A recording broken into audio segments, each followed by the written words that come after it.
దేవుడు తగిన సమయమందు మిమ్మును హెచ్చించునట్లు ఆయన బలిష్టమైన చేతి కింద దీన మనస్కులై ఉండుడి.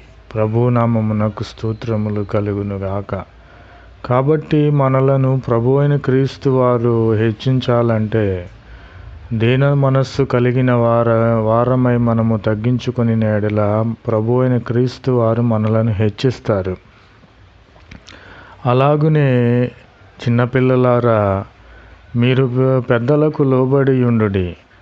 మీరు ఎదుటివాని ఎడల దీన మనస్సు అనేటువంటి వస్త్రాన్ని ధరించుకొని ఎడల దేవుడు అహంకారులైన వారిని మన పక్షముగా ఎదిరించి మనకు కృప చూపుటకు ఆయన ఎంతో సమర్థుడై ఉన్నాడు.